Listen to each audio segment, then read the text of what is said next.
감사합니다. 예, 유다서 1장 3절 합독하시겠습니다.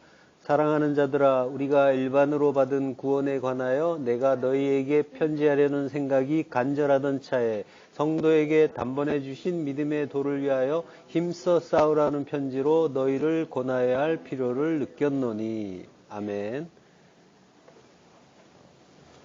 예, 3절을 여러 번 해가지고 외우실 것 같아요. 예, 원어중심 성경 강의 유다서 편 7번째 하팍스 영단번이라는 제목으로 말씀을 나누겠습니다. 예, 내가 너희에게 내가 너희에게 편지하려는 생각이 간절하던 차에라고 하죠. 예, 생각이 간절하다는 것은 이제 파스 스푸데라고 해요. 모든 간절함, 모든 열심. 예, 스푸데는 이제 열심, 간절함, 급함, 서두름, 예, 이런 의미인데요. 예, 요게 이제 스퓨도라는 그 동사에서 왔습니다. 그래서 서두르다, 재촉하다라는 뜻이에요. 그러니까 예, 열심은 열심인데 긴급함이 담겨 있는 열심인 거죠. 예, 그 열심이 예, 간절하다라는 거죠. 예, 모든 간절함, 이걸 이제 생각이 간절하던 차에라고 한 거예요. 자, 고린도후서 8장 16절 너희를 위하여 같은 간절함을 디도의 마음에도 주시는 하나님께 감사하노니. 예, 간절함이라고 이제 그 스푸데라는 단어를 간절함이라고 여기서는 번역하고 있죠. 그러니까 예, 그 열심이면서 급하기 때문에 예, 그 간절함이 담겨 있는 그런 의미인데요. 그러니까 이제 이게 이런 생각을 가진 게 감사하다고 하는 거죠. 하나님께 감사한다고 했으니까. 그러니까 이제 그 하나님의 나라, 하나님의 그 말씀, 그 진리에 대해서 간절하고 그걸 빨리 거기에 닿고 싶은, 그리고 그걸 갖고 싶은 그런 급한 마음, 서두르는 마음, 이런 것까지 이제 담겨 있는 거죠. 그런 그 간절함을 담아서 이제 사도가 편지를 하고 싶었다라고 하는 거죠. 그러니까 스푸데는 감사한 하나님의 선물이 되는 거죠. 그리고 하나님 나라를 향한 간절함인 거고, 열심과 노력과 서두름이 되는 거죠. 그러니까 뜨거운 지향성을 이야기하는 거죠. 그 스푸데라는 단어는 70인 역본에서 이제 히파존이라는 히브리어의 역어로 쓰였어요. 이 히파존이 어디에 쓰였냐면요. 출애굽기 12장 11절 너희는 그것을 이렇게 먹을지니 허리에 띠를 띠고 발에 신을 신고 손에 지팡이를 잡고 급히 먹으라. 그 피가 이제 히파존이에요. 이것이 여호와의 유월절이니라. 예. 급히 먹으라고 하죠. 예. 너희는 그것을 이렇게 하고 허리에 띠를 띠고 발에 신을 신고 손에 지팡이를 잡고 그리고 이제 급히 먹으라. 예. 허리에 띠를 띈다는 건 이제 진리의 허리 띈 거죠. 진리를 붙잡으라는 얘기고, 발에 신을 신고, 역시 복음의 신인 거고요. 손에 지팡이를 잡고, 지팡이는 우리를 가르치시고 인도하시는 하나님인 거죠. 야곱이 야복강에서 환도뼈가 위골되고 지팡이를 짚고 가잖아요. 예. 그 지팡이만 의지하고 간다라는 거죠.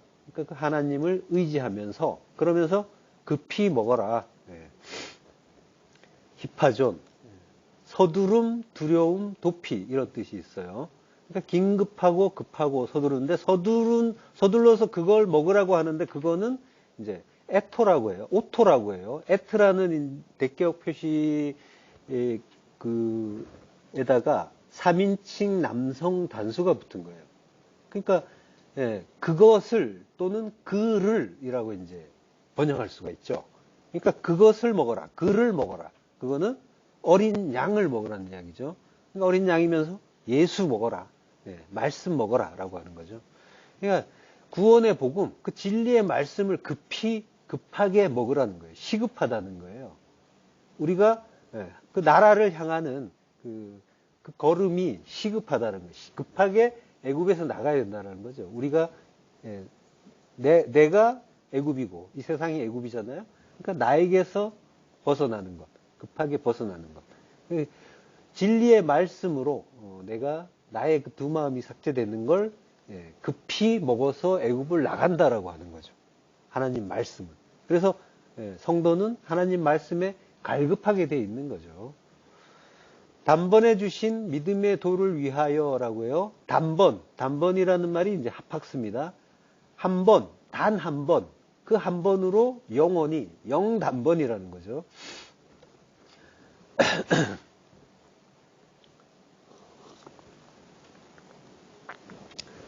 단번에 주신 믿음의 도라고 하는데요. 그 합학스가 쓰인 용례가 베드로전서 3장 18절에 보면요. 그리스도께서도 단번에 죄를 위하여 죽으사라고 하시죠. 그러니까 한 번에 죽으셨잖아요. 한 번 죽으셨는데 그 죽음이 영원한 그 해결의 죽음이신 거죠. 또 죽고 또 죽고 이러지 않으신단 말이죠. 그러니까 영단번인 거죠. 그 의미가 합학스예요.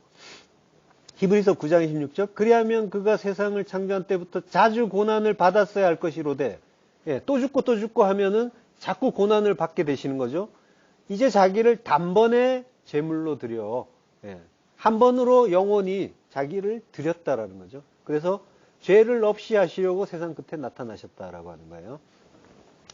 죄를 없이 하신다고 하는데요.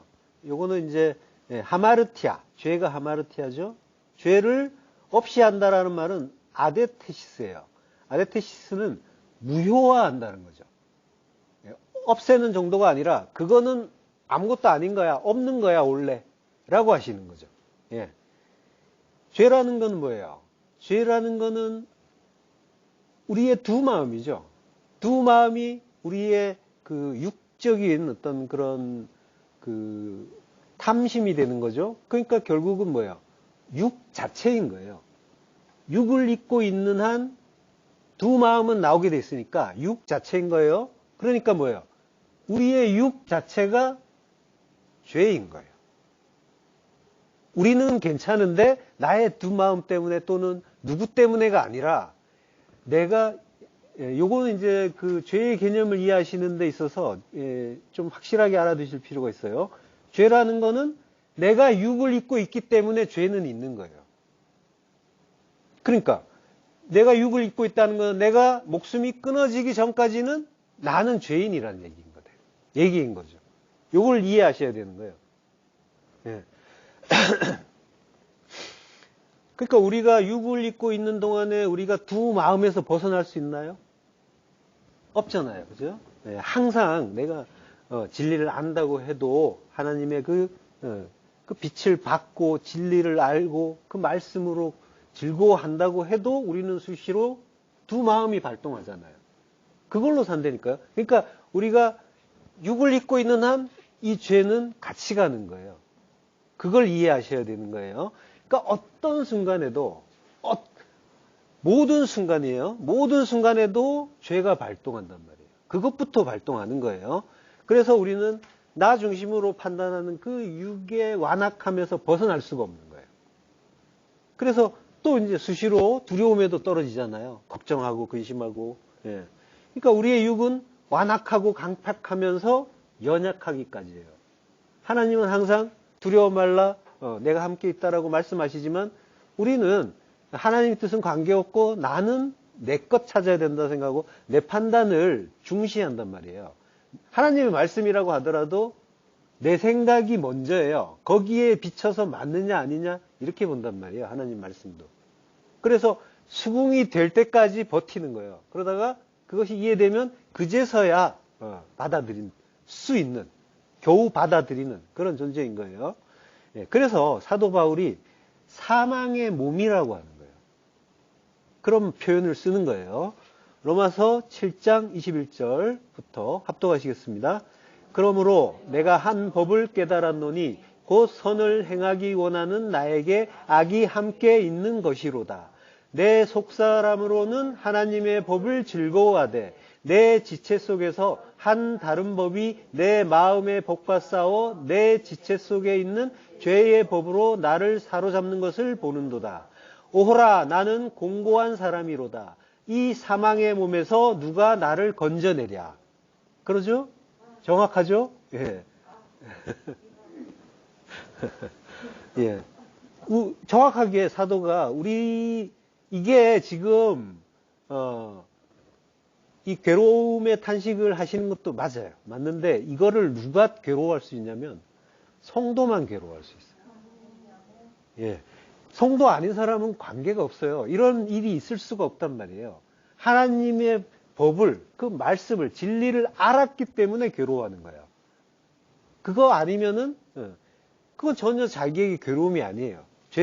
죄 자체로, 죄 속에 깜깜한 흑암 속에 빛이 없는데 자기가 흑암인지 아닌지 알 수가 없단 말이에요. 자기가 무슨 옷을 입고 있는지도 알 수가 없는 거고, 오직 성도에게만 해당되는 그런 괴로움이고 고통이고 비명이란 말이죠. 그러니까 우리가 진리를 듣고 하나님의 법을 깨닫고 즐거워해요. 그렇지만은 육을 입고 있는 동안에 우리는 절대로 죄의 법에서 벗어날 수가 없다는 거죠. 죄의 법은 율법이죠. 율법은 나의 두 마음이죠. 나의 두 마음의 그 법, 거기에서 빠져나올 수 없다, 벗어날 수 없다라는 걸 사도가 깨달은 거예요.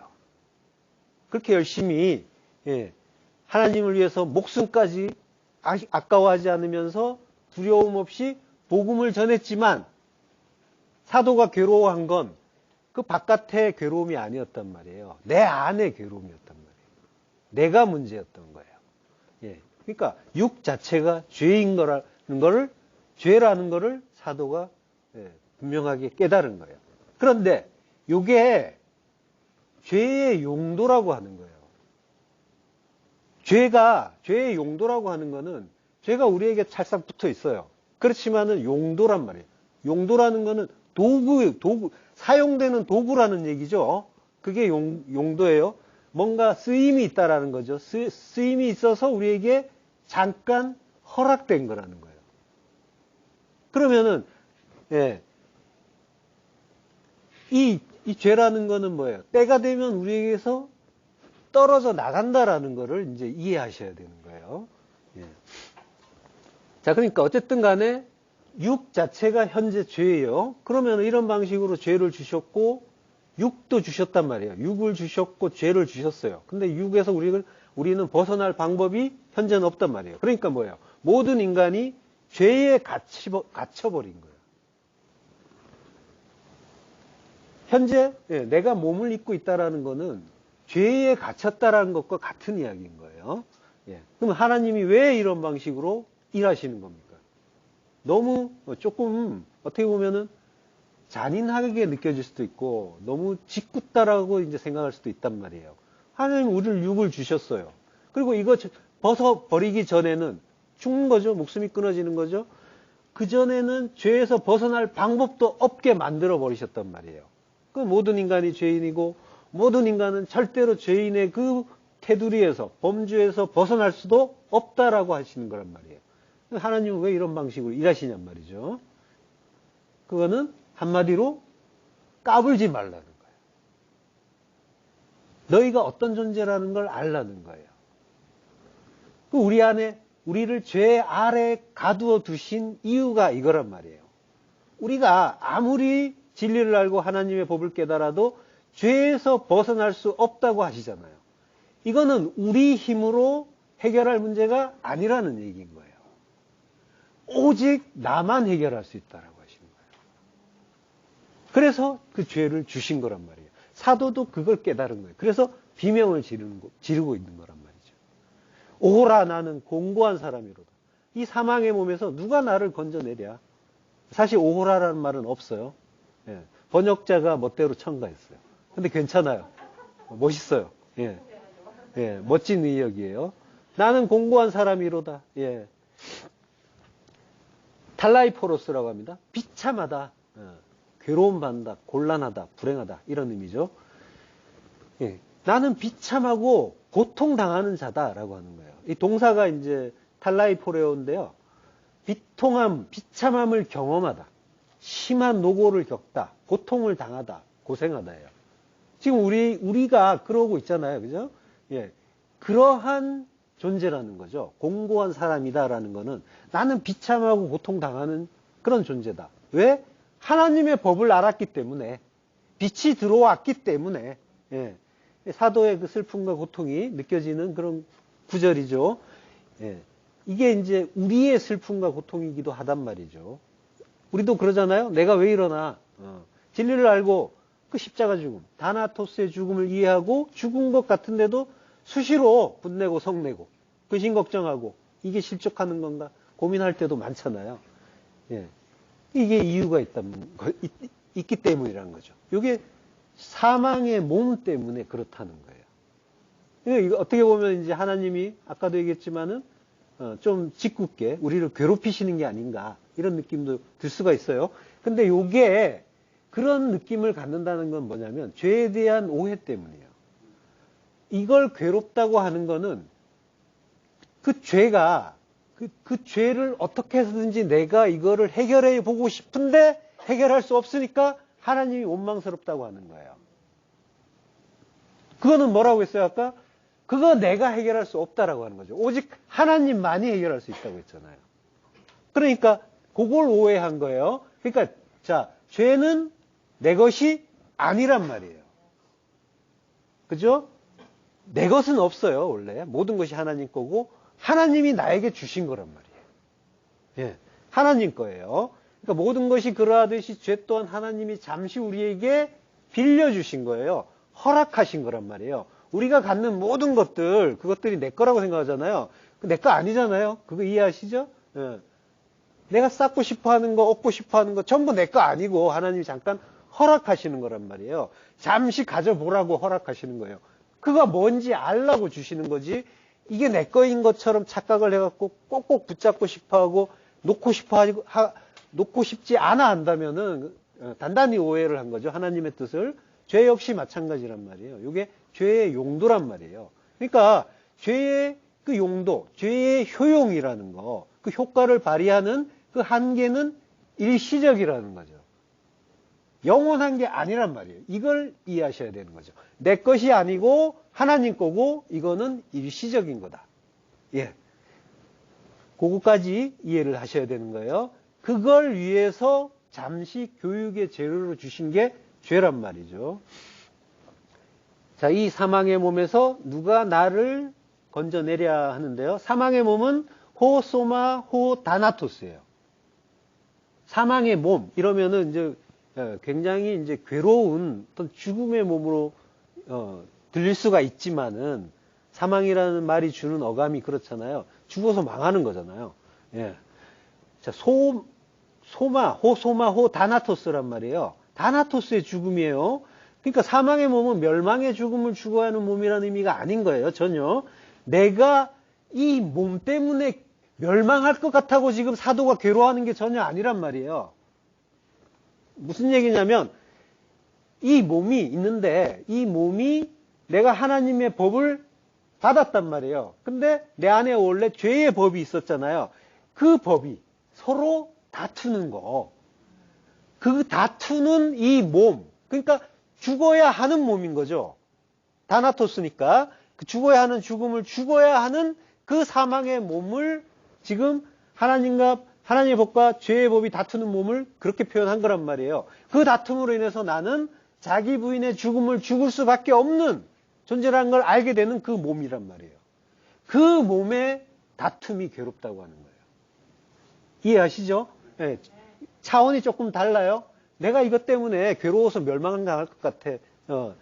이러한 사망의 몸이 아니라 내가 내 안에서 다투는 걸 본단 말이에요. 난 하나님의 그 빛을 받았고 법을 그래서 알고 그걸로 즐거워하는데 내 안에 죄의 법이 수시로 발동을 하고 그래서 그것 때문에 괴로워하는데 그것이 결국 어떻게 될 것인지까지 알아요. 근데 그 과정이 너무 괴롭다고 하는 거죠. 그걸 사망의 몸에서 누가 나를 건져내려라고 비명을 지르고 있는 거란 말이에요. 한탄하고 있는 거란 말이에요. 자, 지금 이게 무슨 얘기냐면 성경이 내내 하는 이야기예요. 그죠? 예. 계속 둘로 나오잖아요. 그 형제로서도 나오고 이러면서 계속 보여준단 말이에요. 그 다툼을 지금 내 안으로 지금 들여보내가지고 이야기를 하고 있는 거예요. 요한계시록의 전쟁도 이 얘기하는 거고요. 우리 안에서 벌어지는 전쟁. 하나님의 법과 죄의 법, 사이의 영적 전쟁. 하나님 모르는 사람은 관계가 없단 말이에요. 오직 성도에게만 주시는, 가르쳐 주시는 그 전쟁을 우리에게 성경은 내내 말씀하고 있단 말이죠. 요한계시록 3장 17절, 내가 말하기를 나는 부자라 부여하여 부족한 것이 없다 하나 내 공고한 것과 가련한 것과 가난한 것과 눈먼 것과 벌거벗은 것을 알지 못하는도다. 우리는 진리를 가지고도 하나님의 법을 가지고도 그걸로도 부자 노릇한단 말이에요. 부자 행세예요. 예. 내가 이걸 안다는 거예요. 이걸로 내가 진리를 알았어. 그리고 저 모르는, 그래서 나를 배척하는 저들이 불쌍해 안 됐어. 예, 이렇게 보기도 한단 말이에요. 근데 너는 부자라고 하는 거예요. 그것까지 말씀하시는 거예요. 우리는 그런 존재라는 거예요. 그러나 너는 공고하다. 비참하다는 거예요. 탈라이포로스. 예. 비참하고 불쌍한 존재야. 고생하는 존재야. 그리고 가련한 존재야. 엘레오스에서 온 말이에요. 너는 긍휼이 필요한 존재야. 자비가 필요한 존재야. 라고 하는 거죠. 푸토코스야. 하나님의 그 말씀이 끊임없이 공급되지 않으면 너는 그들과 다를 바 없단다. 별 차이 없단다. 라고 하는 거죠. 눈이 멀었고 벌거벗었다.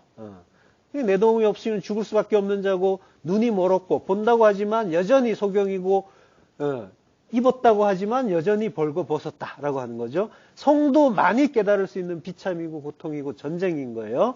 그러나 사도는 이것이 너무너무 괴롭지만, 그렇지만 해결책을 알고 있는 거예요. 답을 알고 있단 말이에요. 로마서 7장 25절,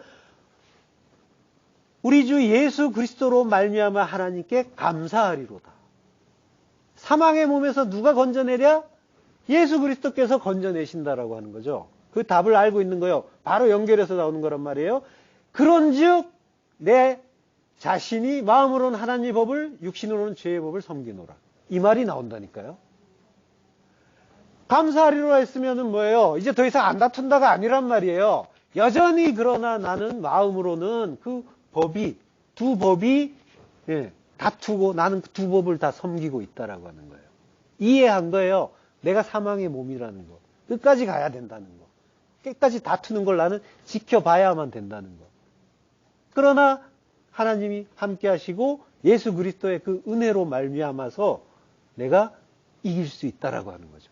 그걸로 감사한다는 거예요. 그래서 우리 주 예수 그리스도로 말미암아, 그 예수 그리스도로 말미암아, 예수 그리스도의, 오직 예수 그리스도의 은혜인 거죠. 사도가 죄의 용도를 이해한 거예요.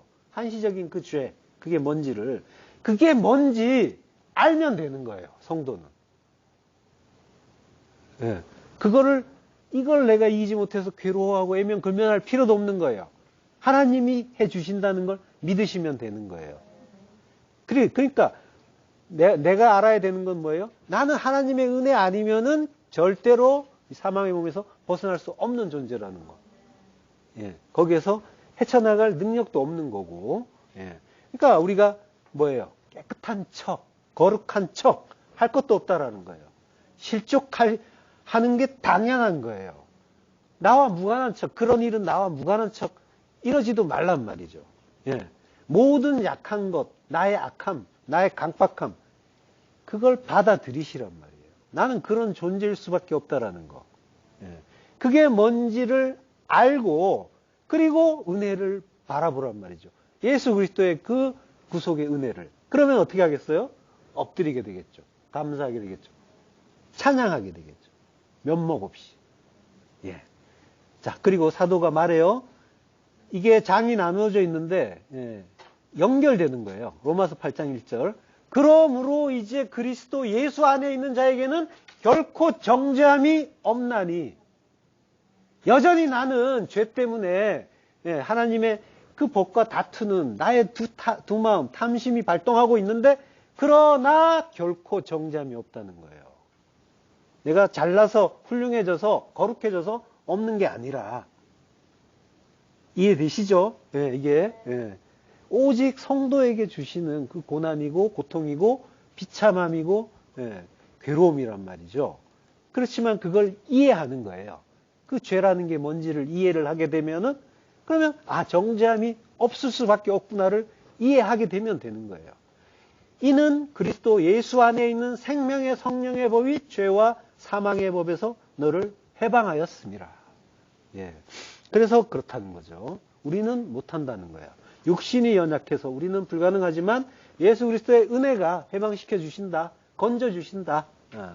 이 사망의 몸에서 그걸 이제 믿고 소망하는 거예요. 우리는. 예. 대단히 훌륭한 일을 하는 게 아니란 말이에요. 성도는. 이걸 알고 기뻐하고 감사하는 거예요. 우리는 저주의 바다라니까요. 그렇지만 소망의 물이라고 했잖아요. 모임물이 바다인데 그 모임물을 소망의 물이라고 한다고 했잖아요. 마크의 마임. 히브리서 9장 27절 한 번 죽는 것은 사람에게 정해진 것이요 그 후에는 심판이 있으리니 한 번. 예.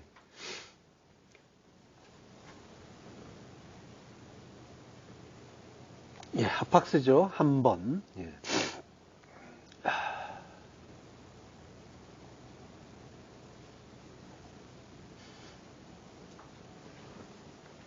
예. 예, 한 번 죽는 것은 사람에게 정해진 거라고 해요. 예. 한 번 죽는다. 지금 이거는 지금 뭐예요? 우리는 흔히 이거를 목숨이 끊어지는 이야기로 알고 있잖아요. 그죠? 그리고 죽은 다음에는 심판이다. 이렇게 알고 있지만 하팍스란 말이에요. 한 번. 영단번. 우리는 어떻게 한대요? 한 번 죽는단 말이에요. 영단번. 날마다 죽지만 그 그리스도의 그 영단번의 은혜를 한 번에 받고 그걸로 이미 죽은 자인 거예요. 그러나 두 마음이 사망의 몸 안에서 두 법이 다투는 걸 그 바라보는 자인 거고요. 예. 그러니까 한 번 죽는 거예요. 지금 이거는 뭐예요? 그러니까 성도의 안에 일어나는 일을 말씀하시는 거란 말이에요. 죽은 다음에 딱 그 하늘의 재판장에 서 갖고 천국 가나 지옥 가나 이거 심판하는 그 이야기가 아니라 아포 드네스코 죽다. 요게 이제 아포와 드네스코에서 유래한 거예요. 드네스코의 명사는 다나토스란 말이에요. 예.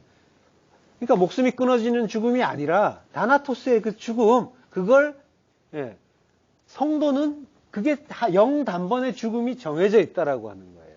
그 후에는 심판이 있다. 정해진 거라는 거는 아포케이마이예요. 요게 운명으로 임한다라는 거예요. 심판이 있다. 메타크리시스.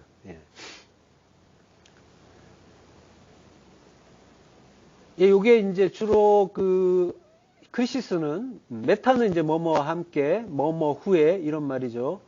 그리고 크리시스는 결정 판단이란 말이에요. 그러니까 이제 심판이라고 하면 우리가 굉장히 이제 두렵게 느껴지잖아요. 근데 그냥 운동 경기의 심판이란 말이에요. 이게 반칙이냐 아니냐를 판단하는 거, 그런 역할이란 말이에요. 그걸로 이제 뭐 형벌에 처하고 이런 차원이 아니에요. 그 이전에 판단하는 것, 그걸 이야기하는 거예요. 여기에 히브리어에서 주로 미시파트, 70인역에서 히브리어 미시파트에 이제 역어로 쓰여요. 이게 이제 법령, 소송, 판결, 심판 이런 이제 뜻인데요.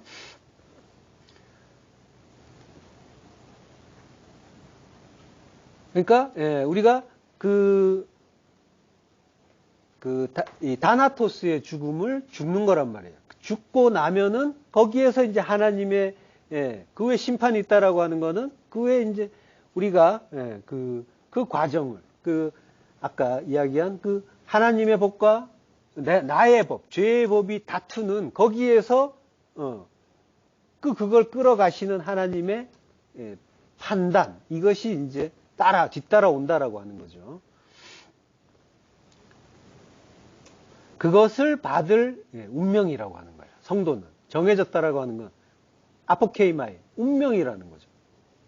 성도는 그러한 길을 걷게 되어 있다라고 하는 거죠. 연결해서요. 히브리서 9장 28절 이와 같이 그리스도도 많은 사람의 죄를 담당하시려고 단번에 들이신 바 되셨고 구원에 이르게 하기 위하여 죄와 상관없이 자기를 바라는 자들에게 두 번째 나타나시리라. 이와 같이 후토스 이런 방식으로 이렇게 그리스도도 죄를 담당하시려고 단번에 들이신 바 되셨고, 단번이죠? 합학세요. 단번에 드리게 되셨고, 그래서 그 사람들의 죄를 담당하셨고, 그리고 구원에 이르게 하기 위하여 죄와 상관없이 자기를 바라는 자들에게 두 번째 나타나신다라고 하는 거예요. 담당한다라고 하는 거는 에이스 아나페로라고 해요.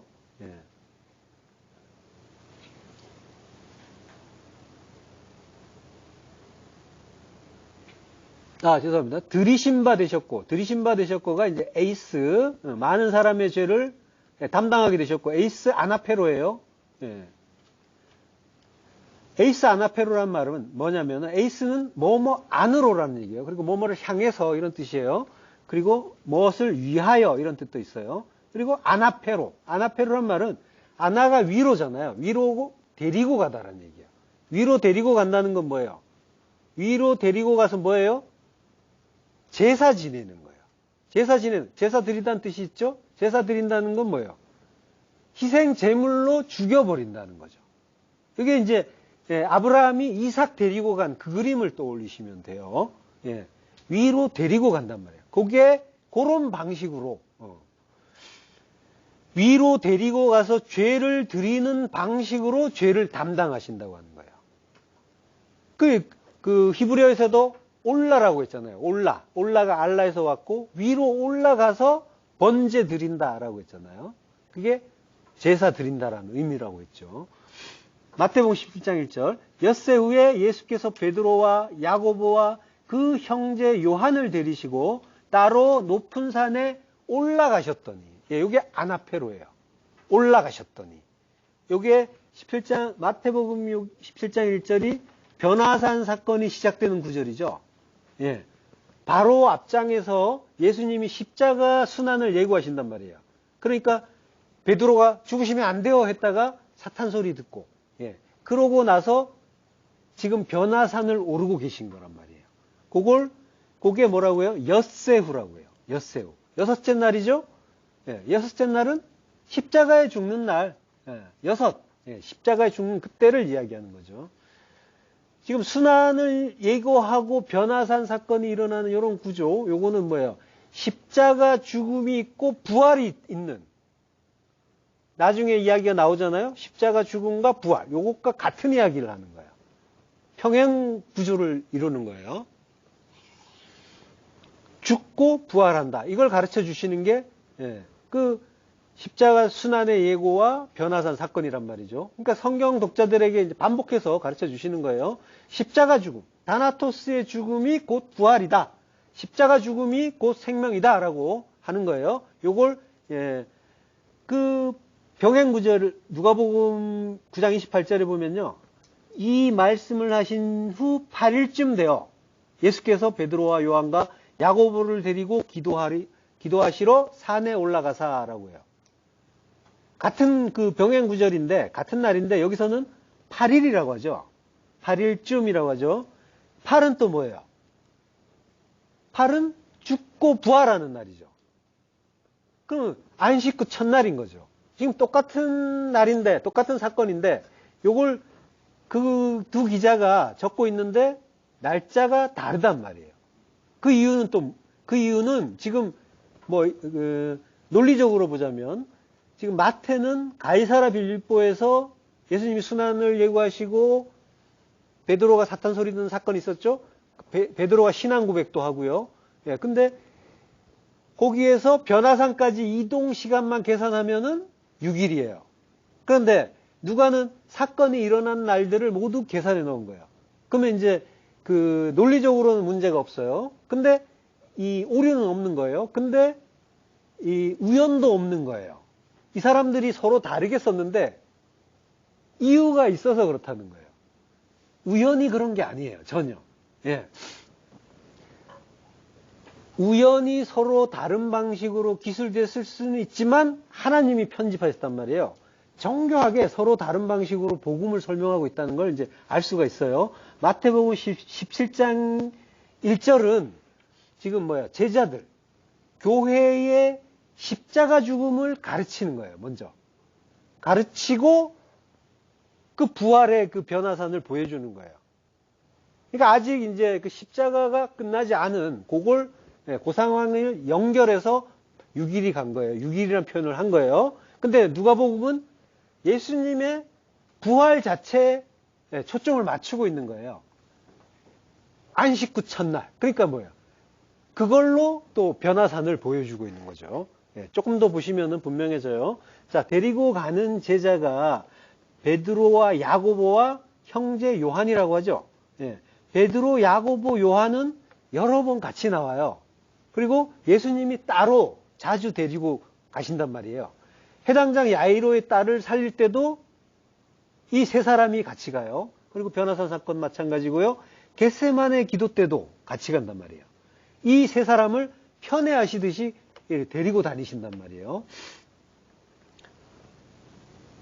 마가복음 5장 37절을 보시면요. 베드로와 야고보와 야고보의 형제 요한 외에 아무도 따라옴을 허락하지 아니하시고, 그죠? 굉장히 편애하시는 느낌이 들 정도예요. 왜 이런 그 상황이 자꾸 이제 예수님이 뭔가를 가르쳐 주시는 거겠죠. 아무래도 그런 상황들을 보여주신단 말이에요. 자, 야고보와 형제 요한은 이 사람들은 세베대의 아들들이죠. 둘 다 형제란 말이에요. 형제는 뭐예요? 한 몸이에요. 하나예요. 야곱과 이스라엘과 같은 그런 존재들인 거예요. 야고보 자체가 야곱이잖아요. 강도죠. 발목을 붙잡는 자, 강도. 강도가 야복강에서 죽으면, 십자가에서 죽으면 어떻게 돼요? 요한이 되는 거죠. 여호와는 은혜롭다라는 뜻이에요. 하나님의 은혜를 받은 자. 그러니까 야곱이 하나님의 은혜를 받은 자가 되고, 또 요한은 사랑의 사도가 되잖아요. 요한복음과 요한 3서가 전부 사랑의 이야기죠. 사랑이 된다는 거예요. 야곱이 하나님의 은혜를 받으면 십자가에서 죽고, 그죠? 은혜를 받으면 십자가에서 죽겠죠. 그러면 사랑이 된다. 이걸 가르쳐 주는 거야. 교회를 가르쳐 주는 거예요. 교회가, 성도가 어떻게 구원을 받는가를. 베드로는 페트로스죠. 페트로스는 반석이에요. 반석은 물을 내는 반석. 요거는 예수님이잖아요. 예수님을 설명하는 그런 인물인 거예요. 그래서 베드로, 야고보, 요한 셋이 교회의 모형이고, 셋은 또 하늘의 수라고 했잖아요. 그러니까 셋으로 교회의 내용과 하나님의 구원을 설명하는 거죠. 요것만으로도. 그들을 따로 높은 산에 데리시고 따로 높은 산에 올라가셨더니라고 해요. 파랄 람바노, 데리고 가다라는 거예요. 여기에서 이제 파라와 람바노죠. 람바노는 영접한다는 거예요. 그러니까 영접하고, 그리고 인계하다라는 뜻이 있죠. 파랄 람바노가 인계하다, 이어받다. 그러니까 뭔가를 넘겨주는 거죠. 전수해 주는 거죠. 그러니까 영접하고 진리를 전수해 준다, 이런 의미가 있는 거예요. 데려간다는 말이. 그리고 따로는 카타 이디오스라고 해요. 요거는 이제 성경에 자주 나와요. 많이 나오는데, 예를 들면 마태복음 14장 23절, 무리를 보내신 후에 기도하러 따로 산에 올라가시니라 할 때 카타 이디오스란 말이 쓰여요. 그러니까 카타가 이제 아래로라는, 뭐뭐에 대하여라는 전치사고요.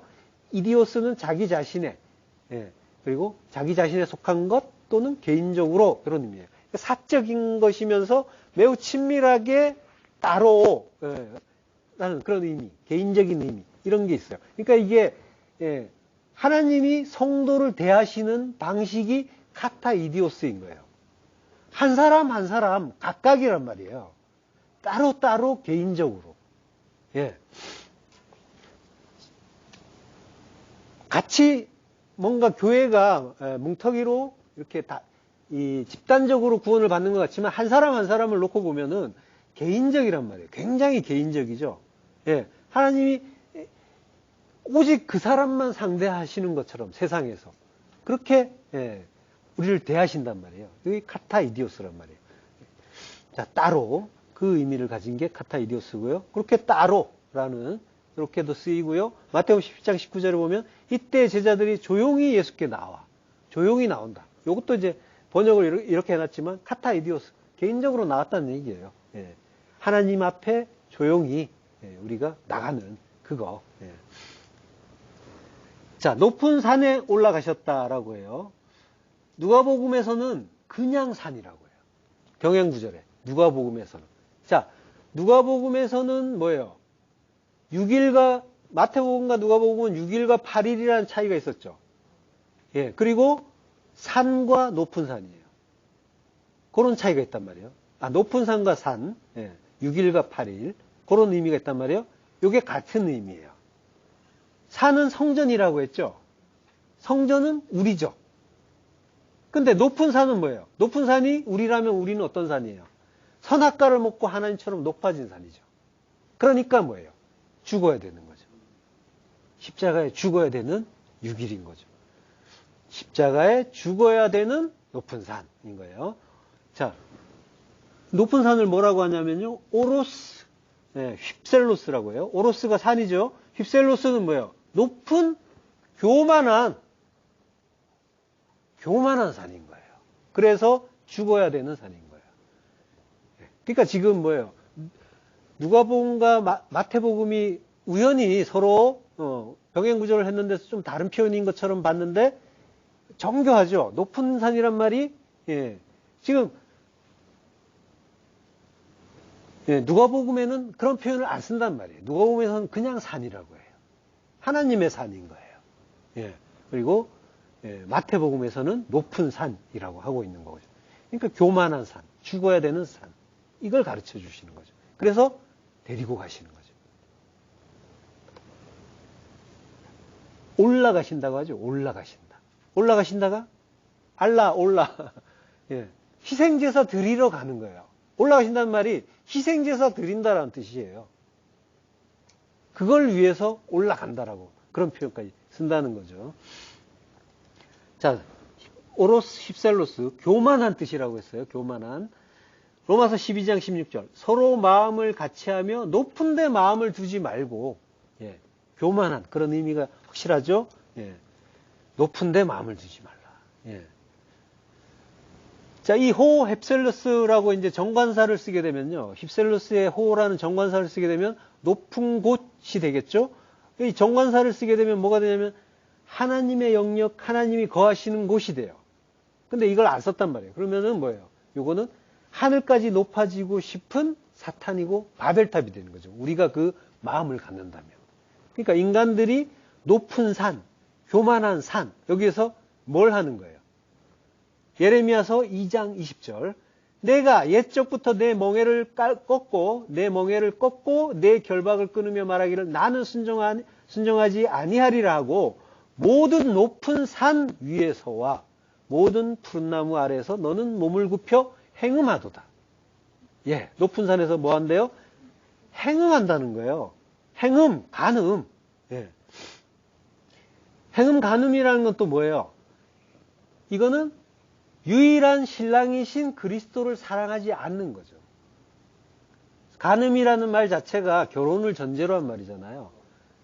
그리스도와의 결혼이 전제되지 않는 자에게는 간음이란 말도 해당되지 않는 거예요. 그러니까 결혼할 자, 그리스도와 결혼할 자에게만 간음, 행음이라는 하나님의 그 야단과 저주가 해당되는 거예요. 너희가 그런 짓을 했다. 내 아들들이 될 자들아. 라고 하시는 거죠. 자, 그러니까 모든 것은 하나님이 그 진리를 담아서 주신 말씀이란 말이에요. 그리스도죠? 그 그리스도를 하나님의 말씀, 사랑으로 받아야 되는 거죠. 그러니까 그리스도를 사랑해야 되는 거죠. 그러니까. 근데 그게 사랑으로 깨달아지지 않으면 그리스도를 사랑하지 않는 게 되는 거죠. 그게 간음인 거예요. 그러니까 우리는 얼마나 간음 많이 해요. 맨날 간음하고 행음하고, 그죠? 모든 것을 하나님의 선하신 그 한 마음으로 봐야 되는데, 그래야 모노게네스, 독생자, 그리스도인데, 나의 두 마음으로 보고 있다는 거죠. 이게 자기를 사랑하고, 그리고 자기라는 세상을 사랑하는 간음이라는 거죠. 그러니까 우리는 매 순간, 매일매일 매 순간, 내 마음 안에서 높은 산이란 말이에요. 교만한 산, 여기에서 간음하고 행음하는 자인 거예요. 그래서 십자가에서 예수님이 우리와 함께 둘이 한 몸이 되어서 하팍스, 영단번으로 죽어주시는 거예요. 나를 끌어안고 창 하나에 죽어주시는 거란 말이에요. 그래서 진리를 모르고 십자가 죽음을 죽지 않은 인간은 모두가 높은 산, 높은 마음을 가지고 있는 거고요. 반대로 낮은 데는 타페이노스라고 해요. 타페이노스는 낮은이란 뜻이면서 겸손한이라는 뜻이에요. 예. 이게 낮고 높음의 차이가 교만과 겸손에 들어있는 거죠. 교만과 겸손으로 그대로 드러나는 거예요. 교만은 자기 부인의 그 십자가 죽음을 그러니까 결국 이야기하는 거예요. 겸손은 자기 부인의 십자가 죽음. 십자가 죽음을 죽지 않은 자를 겸손하다고 할 수가 없는 거예요. 오직 다나토스의 죽음을 죽은 자에게만 나타나는 게 겸손이에요. 하나님이 인정하는 겸손. 그러니까 이게 인간들이 자기 수양을 하고 교양을 쌓아서 겸손의 모양을 보여줄 수는 있어요. 그렇지만은 십자가 죽음이 없으면 참된 겸손은 아닌 거예요. 겸손의 모습을 보이는 것이 자기 평판이나 인간관계에서 뭔가 조금 이익이 된다는 그런 판단에 의한 일시적인 그런 외양이고 외모인 거죠. 하나님은 그렇지만 그런 외모 안 보신단 말이에요. 중심을 보신다고 그랬죠. 중심, 마음, 레바브, 그 마음을 보신단 말이에요. 그러니까 그 마음이 한 마음이냐, 두 마음이냐, 높은 마음이냐, 낮은 마음이냐, 요걸 보시는 거예요. 그러니까 십자가에서 죽은 자만이 그리스도의 한 마음을 가질 수가 있는 거죠. 그래서 스스로 지혜 있는 채 하지 말라라고 하시는 거예요. 지혜 있는 채, 지혜, 프로디모스.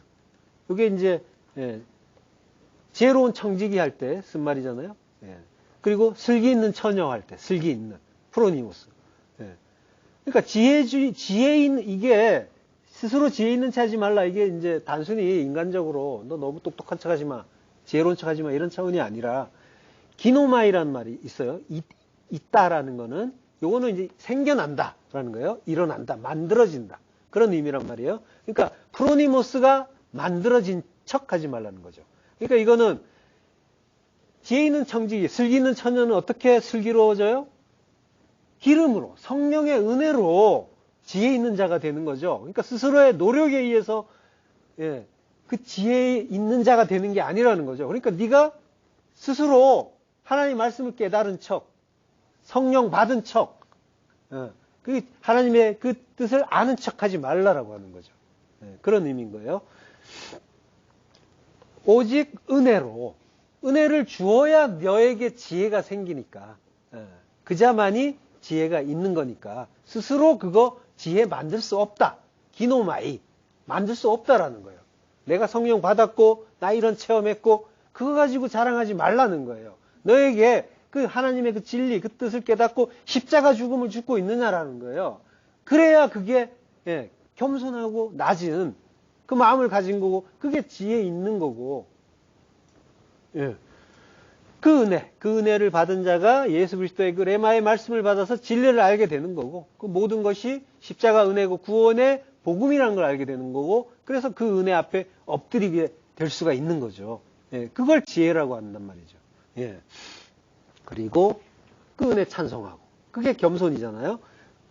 그러니까 진리의 말씀에 의해서 십자가 죽음을 죽을 수 있는 은혜를 받은 자가 겸손할 수 있는 거예요. 나의 능력이 아니라는 거예요. 우리가 만들 수 있는 게 아니라는 거예요. 그래서 성도에게 말씀의 비가 쏟아지는 거예요. 그 말씀의 비가 아픈 거예요. 괴로운 거예요. 그래서 홍수예요. 거기에 맞아 죽는 거란 말이에요. 빠져 죽는 거란 말이에요. 그렇게 죽어야, 그렇게 그 비에 맞아 죽어야 내가 사니까. 그래서 하나님이 그 비를 지금 인생 속에서 계속 주고 계시단 말이에요. 말씀의 홍수가 쏟아지고 있는 중이란 말이에요. 창세기 7장 19절. 물이 땅에 더욱 넘침에 천하의 높은 산이 다 잠겼더니. 물이 땅에 잠기는 거예요. 그리고 산이 잠기는 거란 말이에요. 높은 산이. 천하, 하늘 아래. 아무리 높아져도 하늘 아래일 수밖에 없는 우리 높은 산. 그 바벨탑들이 다 잠기는 거예요. 그 말씀에 의해서 잠겨서 말씀에 의해서 죽는 거란 말이에요. 이게 은혜고 사랑인 거죠. 시편 68편 16절 너희 높은 산들아 어찌하여 하나님이 계시려 하는 산을 시기하여 보느냐 진실로 여호와께서 이 산에 영원히 계시리로다. 그 산, 높은 산이란 말이에요. 그걸 내가 지혜를 만들었다고 하면서 내가 높아진 그런 산이란 말이에요. 그렇지만 이게 시기하는 일이잖아요. 그렇지만은 하나님이 그 은혜 아니면은 그 산 아니라는 거죠.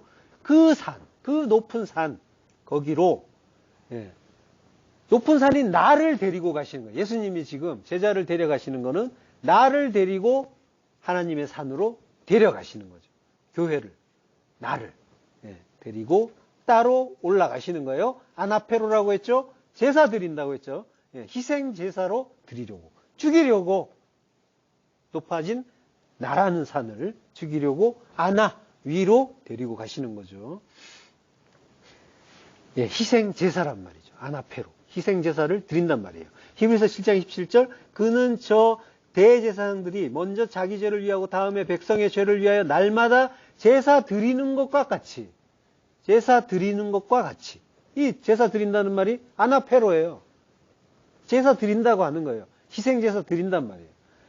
그렇게 할 필요가 없으니 이는 그가 단번에 자기를 들여 이루셨습니다. 예, 또 가르쳐 주시죠. 예, 제사 드린다. 예, 요게 72년역본에서 알라, 올라간다라는 말로 쓰이는 거예요. 그게 창세기 22장 2절에 예, 그 아브라함이 독자 이삭을 데리고 산으로 올라가는 그 이야기 하는 거죠. 번제로 드리라. 올라. 번제로 알라. 올라가다. 예, 산에 번제 드리러 올라가는 거예요. 그러니까 예수님이 제자들을 데리고 올라가는 일이 바로 이 일이란 말이에요. 아브라함이 이삭 죽이는 일. 예.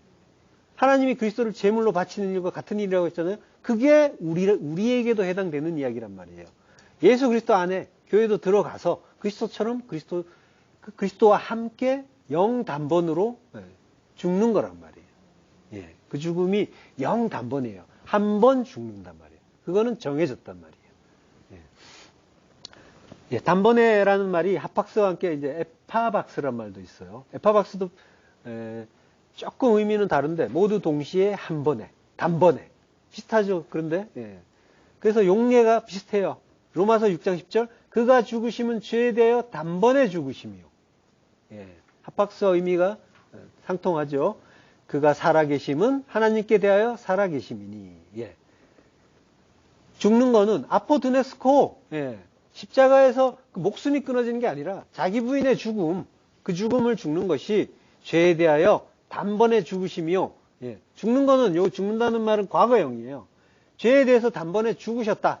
예, 라고 하는 거예요. 그리고, 예, 이 헬라어에서 이제 이게 역격이거든요. 예, 죽으심은 죄에 대하여, 죄에 대하여가 이제 역격인데, 죄에게, 에서 이런 뜻이 있어요. 죄에 대하여라고 했는데 뭐 이렇게 해도 크게 다른 건 아니지만 근데 이제 그러니까 두 마음의 율법이 죄잖아요. 예수님은 율법에 의해서 죽는 거잖아요. 예. 죄에 대하여 죽기도 하지만 죄에게 죽는 일이기도 한 거예요. 그러니까 율법주의 이스라엘에게 죽은 거고 그 이스라엘이 나잖아요. 그러니까 나의 두 마음이란 율법에 의해서 죽는 거죠. 죽으시는 거죠. 근데 죽으셨어요. 과거형으로 쓰여요. 그리고 살아계심은 요거는 현재형이에요. 하나님께 대하여 살아계시다. 현재형이란 말이에요. 그리고 가운데 그러나가 있어요. 예. 죽으신 거는 과거형으로 죽으셨고 그러나 지금은 살아계시다. 예. 현재 그때로부터 지금까지 쭉 살아계시다. 현재형이란 말이에요. 자오, 살다. 예수님은 십자가에서 영단번으로 죽으시고 현재 지금 내 안에서 영원으로 사시는 거죠. 그 영원한 현재의 사심이 나의 영혼의 생명이 되는 거고요. 그게 영생이 되는 거죠. 그렇게 그리스도와 하나 됨으로써 지금 영단번으로 죽으시고 영원으로 사시는 그리스도의 은혜에 의해서 나의 영생이 이루어지는 일인 거예요.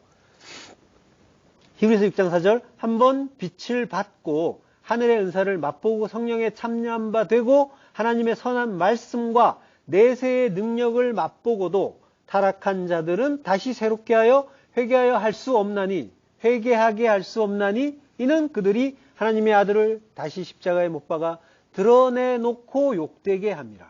예. 자, 이거 어떻게 보면 조금 이해하기 어려운 구절이죠. 한번 빛을 받으면 그는 그죠? 한번 택한 자는 다시 버려짐이 없다라고 했잖아요. 그러면 거기에 그것과는 조금 안 맞죠. 의미가 좀 이제 뭔가 우리가 이해할 수 없는 그런 해석이에요. 빛을 받았다. 한번 빛을 받았다. 그러니까 성도 이야기잖아요. 은사를 맛보고 성령에 참여받고 하나님이 성령까지 주시고 그리고 선한 말씀 내세의 능력을 맛봤대요. 그러고도 타락한 자들은 새롭게 하여 회개할 수 없다. 라고 하니까. 이게 이제 뭔가 성경의 전체 맥락과는 안 맞는단 말이에요. 그래서 고민되는 그런 구절이기도 하고 또 많이들 오해해요. 그래서 정신 똑바로 차려라, 잘해라. 안 그러면은 구원에서 탈락한다. 이런 어떤 일종의 협박도 받는 그런 구절이에요. 그것은 그런 용도로 많이 쓰이는 구절이기도 하죠. 한번 볼게요. 한 번 빛을 받았다. 하팍스예요. 그리고 빛을 받았다. 포티죠. 빛을 받고 하늘의 은사를 맛보고 규오마이죠. 하늘의 은사를 하늘의 도레아 선물을 맛보고 그리고 성령에 참여한 바 되고 푸뉴마에 참여한 바 되고 그리고 하나님의 선한 말씀과 능력을 맛보고 역시 규오마이 맛보고 선한 말씀이니까 하나님의 선하신 말씀 칼로스 선하신 레마의 말씀을 맛보고 그리고 내세의 능력 멜로 아이온 그걸 능력 디나미스를 규오마이 맛보고 그렇게 하고도 타락한 자들은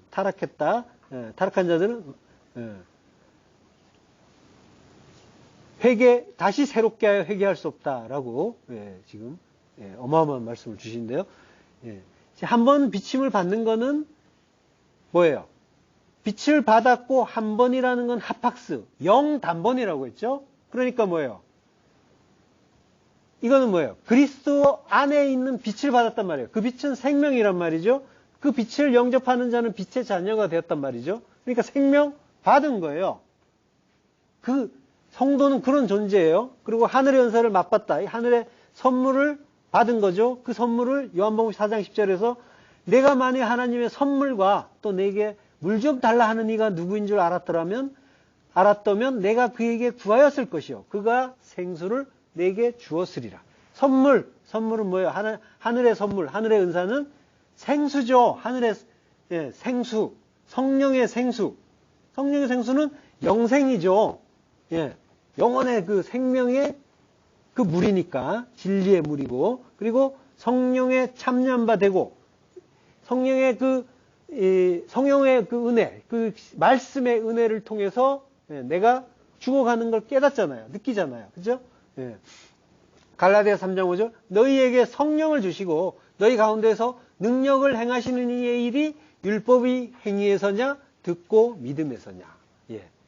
능력을 행하신대요. 요거 능력은 뭘까요? 지난 시간에 엑수시아와 디나미스를 했었죠. 능력을 행하신다라고 하면 요거는 디나미스가 되겠죠. 행하시는 힘. 엑수시아는 이제 자격, 권세 이런 의미라고 했잖아요. 자, 그리고 성령에 참여한 바 되고의 의미. 그러니까 성령을 주셨단 말이에요. 성령을 주셔가지고 그 성령에 의해서 우리가 모든 걸 할 수 있게 된 건데, 그래서 내가 진리를 깨달아는 건 전적인 성령의 은혜라는 것, 그리스도의 그 영의 은혜라는 걸 알고 있단 말이에요. 깨닫는단 말이에요. 그리고 하나님의 선한 말씀, 레마의 말씀을 맛보고 그 맛보아서 즐거워하고 그걸로 인해서 나의 다나토스의 죽음을 또 맛보고 그래서 그걸로 감사하고 있단 말이죠. 그게 성취되고 있단 말이에요. 그리고 내세의 능력도 맛보았어요.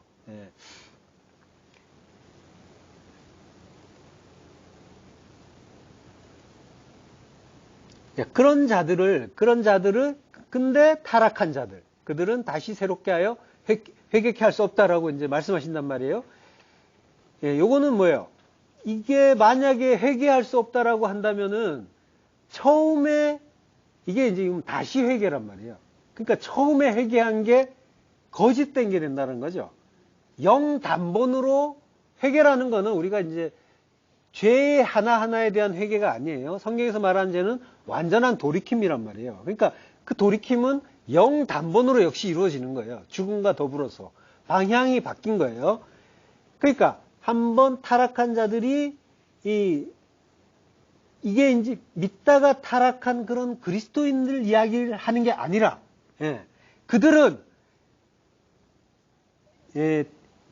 이미 빛을 받았고 하늘의 은사를 맛보았고 성령에 참여했기 때문에 다시 회개할 필요가 없다라고 하는 거예요. 회개는 한 번으로 끝난다고 하는 거예요. 회개하지 말라는 게 아니라 그 돌이킴, 내가 이런 죄 졌습니다라고 이야기하는 거는 죄의 증상이에요. 진짜 죄가 뭔지를 알아서 영단번에 그 회개를 하게 되는 거예요. 죄가 뭔지를 알아서 돌이키는 거란 말이에요. 그러니까 구원에 이르는 회개, 그 생명에 이르는 회개는 한 번으로 끝난 거예요. 다시, 그러고도 실족한 자는 용서 못 받는다. 이러면은 성경의 그 맥락이 완전히 뒤틀리게 되는 거죠. 말이 안 되는 거란 말이에요. 그러니까 그리스도와 함께 그 십자가 죽음으로 회개는 이미 끝난 거예요. 죄에 대해서 죽은 거란 말이에요. 영원히 영단번으로. 이걸 분명하게 가르쳐주는 단어가 하팍스란 말이에요. 하팍스를 소홀히 보면은 이거는 한 번 이랬는데 다시 이러면은 안 되지. 그러면 구원 못 받지. 이런 차원으로 해석되는 문제가 아니란 말이에요. 영단번이란 말이에요. 내가 그리스도와 함께 십자가에 죽는다라는 거는 영단번의 사건이란 말이에요. 만약에 또 죽어야 된다면은 뭐예요? 예수님이 또 죽으시는 거예요. 예수 그리스도께서 또 죽으시는 거예요. 이게 고기 달라고 하다가 광야에서 멸망한 기브롯 핫다와의 이야기란 말이에요. 그 의미를 잘 아셔야 돼요. 그래서 이제 또 오해하면은 이제 회개 더 이상 안 해도 되고 또 해도 되는가 또 이렇게 오해할 수도 있겠지만 그런 오해 안 하시죠.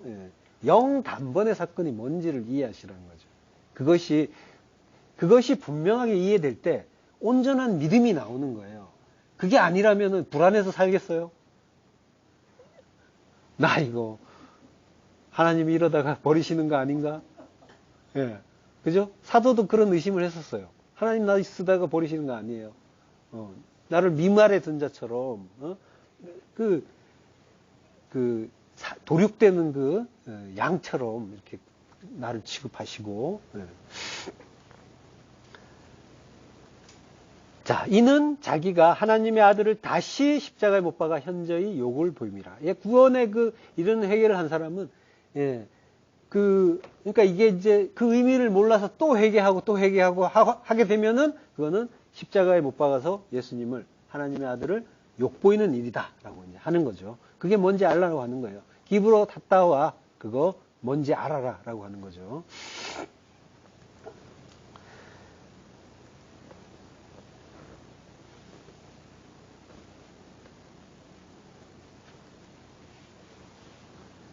그 회개에 대한 그 이해를 이제 좀 정립을 하실 필요는 있어요. 뭐가 회개인지 완전히 돌이키는 거란 말이에요. 우리가 이제 죄에 대해서 이제 회개하던 습관들이 있어가지고 죄의 증상들이죠. 증상들에 대해서 죄 자체는 뭐냐면 두 마음이란 말이에요. 거기에서 모든 것들이 파생되는 거란 말이에요. 그게 뭔지를 알아서 내가 온전한 회개를 하고 있는지. 그래서 넘어질 수 있고 다칠 수 있고 실수할 수 있고 계속 이제 그럴 수가 있는데 그렇지만은 성도는 그럼에도 불구하고 방향을 잃지 않단 말이에요. 빛이 어디 있는지를 알고 그 빛을 향해서 나가게 되는 거란 말이죠. 그 의미를 이해하셔야 돼요. 회개에 대해서는 따로 나중에 한번 자세하게 할게요. 자, 단번에 주신 그 믿음의 도라고 해요. 단번에 하팍스로 주셨대요. 파라디돔이에요. 파라디도미는 전수하다, 전달하다, 전하다. 지금 요게 이제 단번에 주셨다고 하는데 여기 이 단어가 우리 그 성경에서 판다는 뜻으로 많이 쓰여요. 예수님을 팔았다, 예수님을 판 유다, 뭐 이럴 때 이 파라디도미를 쓰는데, 근데 전에도 한번 했죠. 유다에 대해서 이야기하면서. 근데 이게 파라디도미란 말이에요. 전수하다, 전달하다는 뜻이에요, 원래. 판다는 뜻이 없어요. 그러면은 판다는 뜻이 성경에 없어서 이 말을 썼느냐? 그것도 아니에요. 판다는 뜻의 단어는 있어요. 판다는 뜻의 단어가 폴레오라는 단어도 있고요. 그리고 피프라스코라는 단어도 있어요. 폴레오라는 단어는 마태복음 13장 44절에 보면은 천국은 마치 밭에 감추인 보화와 같으니 사람이 이를 발견한 후 숨겨두고 기뻐하며 돌아가서 자기의 소유를 다 팔아 그 밭을 사느니라. 이런 단어가 있단 말이죠. 판다는 단어가. 그리고 마태복음 19장 21절 전반부를 보면요. 예수께서 이르시되 내가 온전하고자 할진대 가서 내 소유를 팔아 가난한 자들에게 주라. 그리고 마태복음 21장 12절에 보면요. 예수께서 성전에 들어가서 성전 안에서 매매하는 모든 사람들을 내쫓으시며, 그것도 판다는 의미죠. 이렇게 폴레오라는 단어가 많이 쓰여요. 이것 말고도 많이 있고요. 피프라스코도 마찬가지죠. 마태복음 13장 46절 극히 값진 진주 하나를 발견함에 가서 자기의 소유를 다 팔아. 폴레오와 의미가 같죠. 피프라스코. 그리고 마태복음 18장 25절 갚을 것이 없는지라 주인이 명하여 그 몸과 아내와 자식들과 모든 소유를 다 팔아 갚게 하라 하니. 이런 그 팔린다는 말들이 있단 말이에요. 근데 예수님이 팔릴 때는 이런 폴레오나 피프라스코를 쓰지 않아요. 이런 단어 쓰지 않고 넘겨준다라는 뜻의 파라디도미를 쓴단 말이에요. 이거는 예수님이 진리를 가르쳐 주시기 위해서 진리와 구원과 영생을 그걸 넘겨주시려고 스스로 넘겨지셨다. 자기를 주셨다. 이런 의미가 되는 거죠. 넘겨주시는 거예요. 자기를. 마태복음 20장 18절에도 보면은 보라 우리가 예루살렘으로 올라가노니 인자가 대제사장들과 서기관들에게 넘겨짐에 넘겨진다. 파라디돔이란 말이에요. 넘겨준다라는 거예요. 자기를 그들이 죽이기로 결의하고.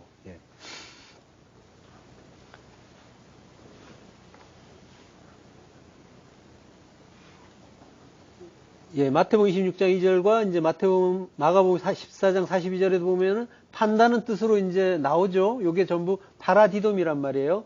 예수님이 팔리셨다, 유다가 팔았다는 건 전부 파라디돔이에요. 그러니까 뭔가를 넘겨주기 위해서, 알려주기 위해서. 그 뭔가는 진리겠죠. 진리를 우리에게 넘겨주시기 위해서 예수님이 자기를 넘겨주시는 거란 말이에요. 그렇게 자기를 팔아서 넘겨주시는 믿음의 도, 단번에 주신 믿음의 도라고 했죠. 단번에 넘겨주신 믿음의 도, 피스테스. 믿음은 피스티스죠. 피스티스. 근데 도라는 말은 없어요. 그냥 믿음이에요. 자기를 단번에 팔아서 넘겨주신 믿음이에요, 그냥. 단번의 은혜로 십자가에서 넘겨주신 믿음을 위하여, 그걸 위해서 힘써 싸우라는 편지로 너희를 고뇌하여야 할 필요를 느꼈노니라고 이제 하는 거죠. 힘써 싸운다라는 그런 이후의 구절은 이제 이 부분은 시간상 다음 시간에 해야 될 것 같고요. 합학서라는 단어를 좀 더 보면요. 영단번. 요게 70인역에서는 주로 히브리어 에하드의 역으로 쓰여요. 에하드가 하나란 뜻이죠. 창세기 2장 24절 이러므로 남자가 부모를 떠나 그의 아내와 합하여 둘이 한 몸을 이룰지로다. 둘이 합하여 한 몸이 되라. 하나가 되는데 그 한 번으로 영원히 하나가 되라는 거죠. 그런 의미를 담은 거예요. 창세기 1장 5절 하나님이 빛을 낮이라 부르시고 어둠을 밤이라 부르시니라. 저녁이 되고 아침이 되니 이는 첫째 날이니라. 첫째 에하드예요. 그러니까 예수 그리스도의 몸을 단번에 들이심 같이 우리에게 빛의 아침이 영단번으로 오는 거란 말이에요. 빛이 오면 우리는 영단번으로 빛을 받은 자가 되는 거죠. 이 단순히 첫째 날이 아니라 그 빛이 영단번으로 우리에게 임한다라는 그런 의미까지 있는 첫째 날인 거예요. 하나 되는 날, 영단번의 날이라는 거죠. 저녁이 되고 아침이 되니. 예, 저녁, 에레브. 섞였다는 거죠. 예, 그리고 보케르, 아침. 예. 보케르, 아침이라는 거는 성전을 무너뜨리고 다시 시작한다라는 의미예요. 단어 자체는. 파자에서 해석해보면. 그러니까 예수님이 이 성전을 헐라, 내가 사흘 동안에 일으킨다라고 말씀하셨잖아요. 예. 요게 또 이제 요한이 이 말씀은 성전된 자기 육체를 가리켜 하신 말씀이다라고 또 우리에게 설명해 주죠. 예. 그러니까 예수 그리스도께서 죽고 부활하신다는 의미가 그 아침, 보케르에 있는 거죠. 예. 그 보케르가 언제 이루어진다는 거예요? 저녁이 되고 아침이 되니 빛이 있으니까. 예. 그러니까 영단번으로 하나 된다라고 하는 거죠. 예. 그것이 첫째 날, 욤 에하드의 의미인 거예요. 하나 되는 날이면서, 하나의 날이면서, 첫 번째 날이면서 그 영단번으로 완전한 하나가 되는 날이라는 거죠.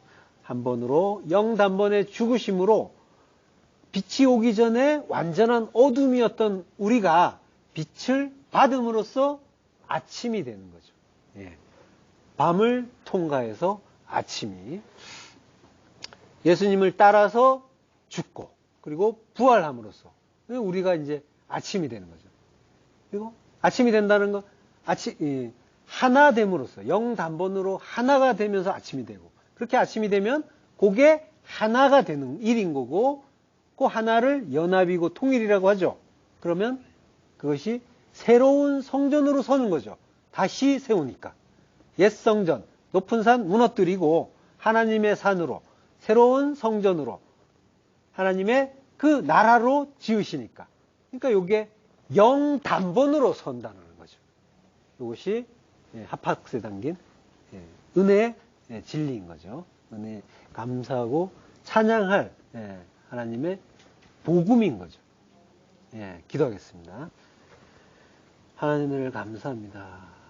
우리는 흑암이었고 혼돈이었고 공허였는데 오직 그 하나님의 은혜만으로 빛이 임하고 그 영단번의 은혜로 우리가 그 빛의 아침을 맞을 수 있게 하시니 감사합니다. 그 영원한 그 옛 성전의 무너짐이 우리 안에서 깨달아지고 느껴질 수 있도록 하나님 은혜를 더하여 주옵시고 그러나 그것이 우리가 사망의 몸에 갇혀 있는 한 그것이 하나님 은혜 아니면 그것을 벗어날 수도 없고 그러므로 그것이 오직 그걸 통해서 오직 하나님의 은혜를 찾고 소망하고 그리고 그것이 반드시 벗겨진다라고 하는 그 믿음을 또한 우리에게 허락하셔서 우리가 그 사망의 몸 속에서도 기뻐하고 감사하고 찬양하는 자, 하나님이 주신 그 겸손 받을 수 있는 자 될 수 있도록 하나님 은혜를 더하여 주옵소서. 예수 그리스도의 이름으로 기도했습니다. 아멘.